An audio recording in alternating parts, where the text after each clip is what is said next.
Buenas tardes, mi nombre es Fabián Vasco, soy alumno del grupo 3 de la Cátedra de Biología Molecular a cargo de la bióloga Elvia Espiazu.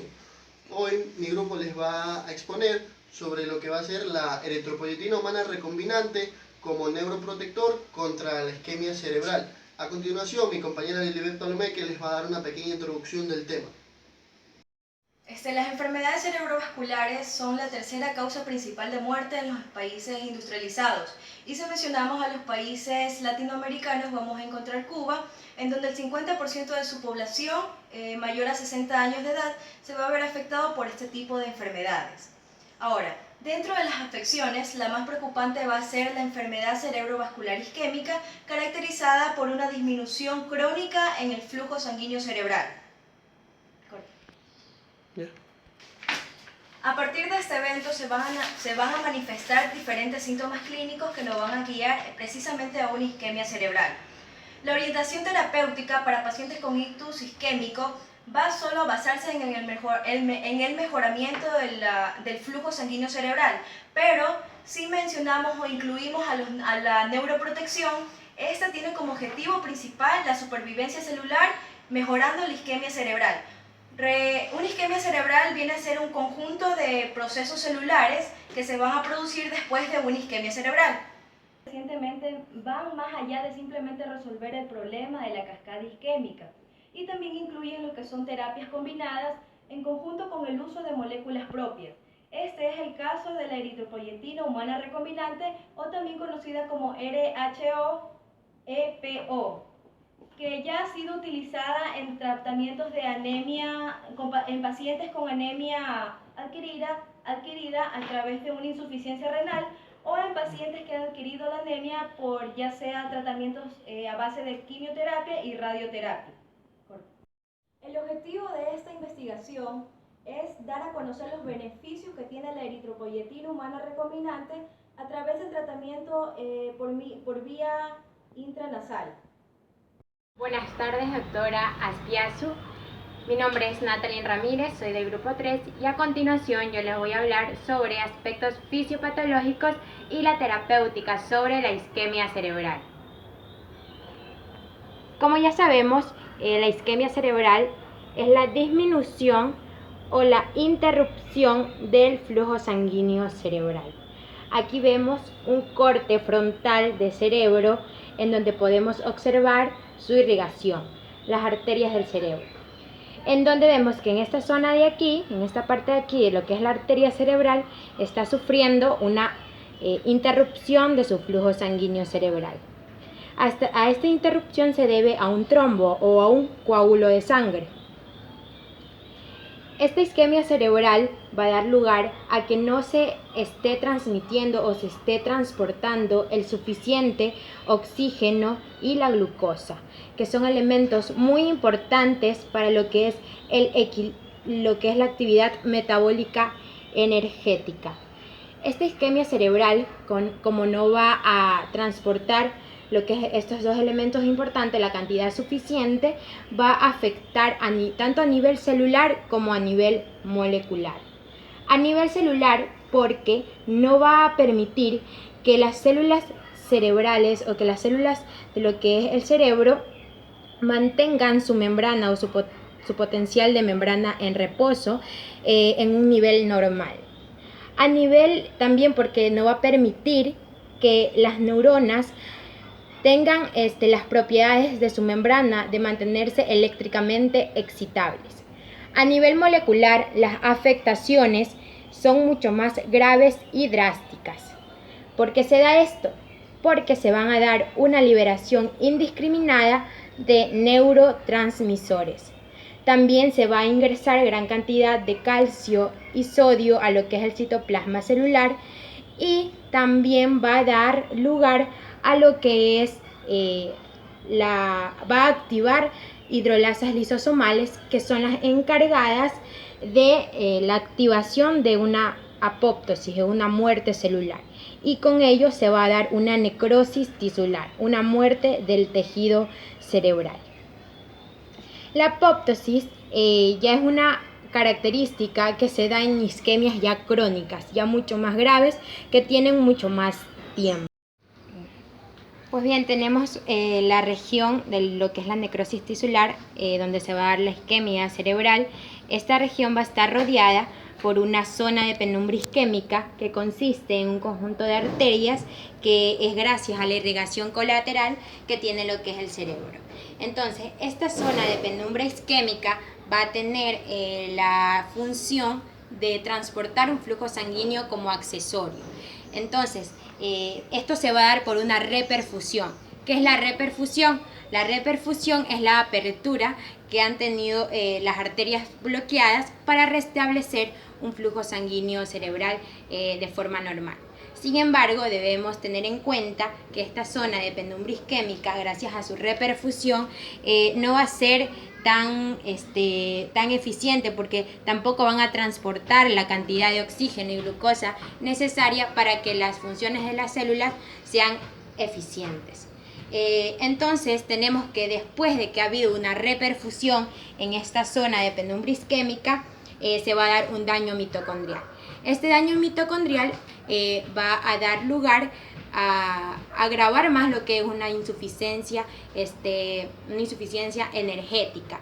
Y esto va a dar lugar también a 3 consecuencias muy importantes. Como por ejemplo, se va a dar un daño microvascular que no va a permitir la normalización del flujo sanguíneo cerebral. Se va a dar también un estrés oxidativo. ¿En qué consiste el estrés oxidativo? Es una producción de oxígeno de una forma reactiva. También se va a dar la expresión genética selectiva. La expresión genética selectiva consiste en expresar genes que den una respuesta rápida. Son los encargados de codificar factores de transcripción como proteínas que son encargadas de lo que es el estrés oxidativo, y proteínas que son encargadas de la apoptosis o de una muerte celular.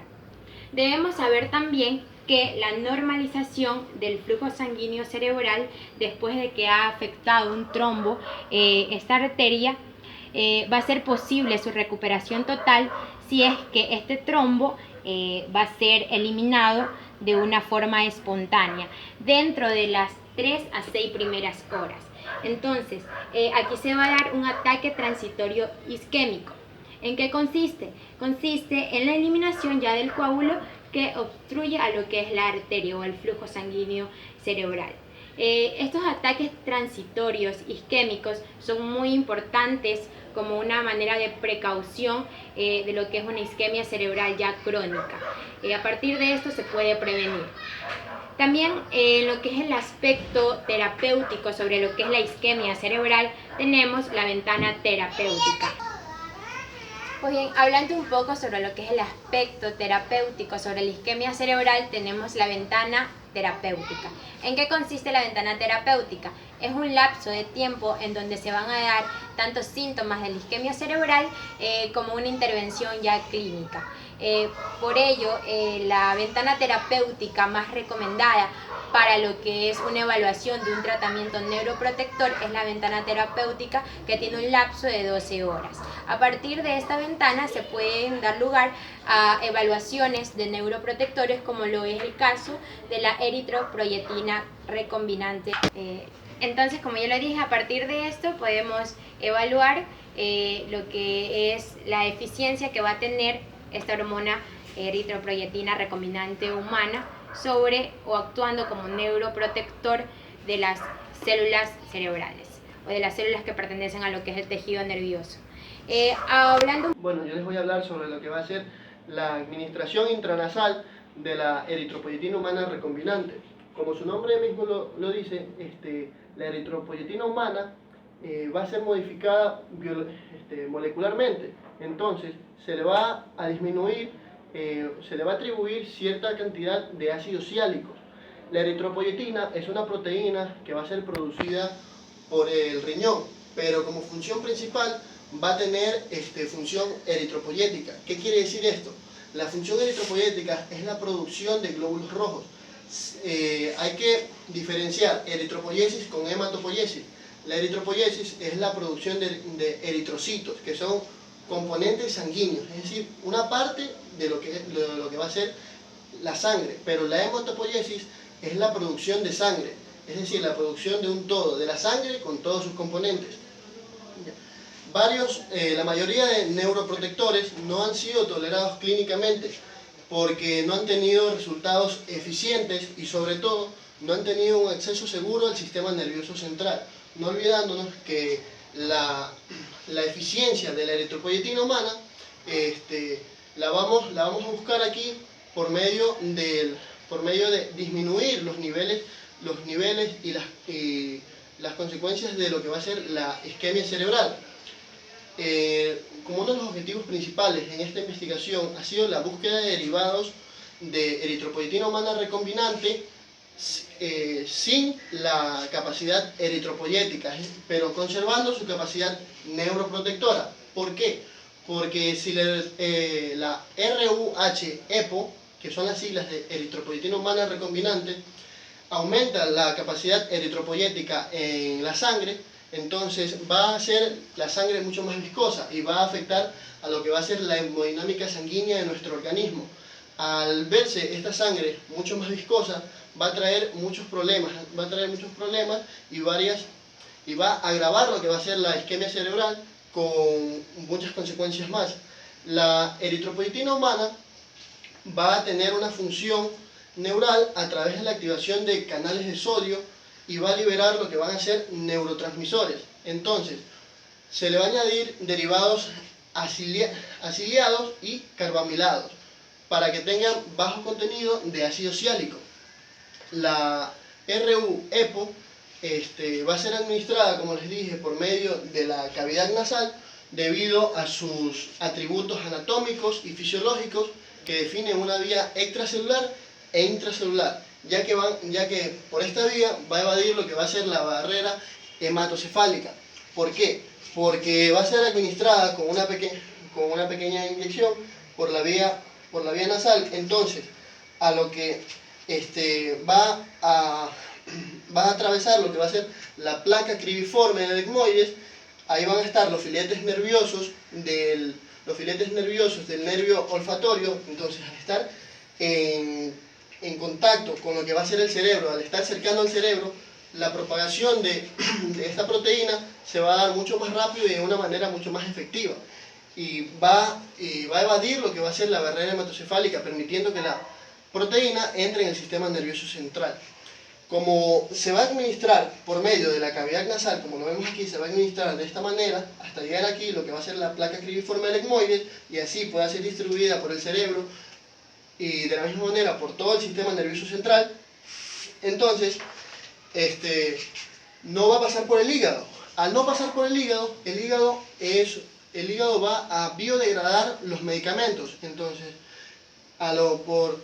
porque no pasa por el hígado, entonces no va a haber una alteración en lo que va a ser la proteína, porque al contener bajos niveles de ácido ciálico, el hígado va a destruir esta proteína por medio de las enzimas proteasas, porque tienen bajos niveles de ácido ciálico. Como les dije, esta vía va a ser la vía más óptima, la vía más viable por su éxito y por su facilidad de introducción al organismo. La incidencia de los eventos histopatológicos que ha tenido la eritropoyetina humana recombinante ha sido muy grande, ya que se dio un proyecto piloto. Varias personas que padecían y tenían tendencias de infarto cerebral agudo, se les administró la proteína durante un periodo de 7 días y luego de eso se les volvió a realizar estudios para ver cómo había evolucionado la enfermedad y había disminuido en gran manera las consecuencias y los factores que determinaban esta enfermedad. Como les explicó mi compañera anteriormente, la isquemia va a ser dada porque se va a producir un trombo. Como estamos hablando de isquemia cerebral, se va a producir un trombo en las arterias cerebrales. Entonces, el trombo en la arteria cerebral lo que va a hacer es oprimir o impedir el paso de la sangre en las arterias. Lo que va a causar una hipoxia, y posterior a la hipoxia va a causar lo que va a ser la necrosis tisular, es decir, la necrosis del cerebro. Al darse la necrosis del cerebro vamos a perder vamos a perder muchas capacidades hasta que posteriormente va a terminar con lo que va a ser la muerte. Entonces, eso es todo en cuanto a mi tema. Muchísimas gracias.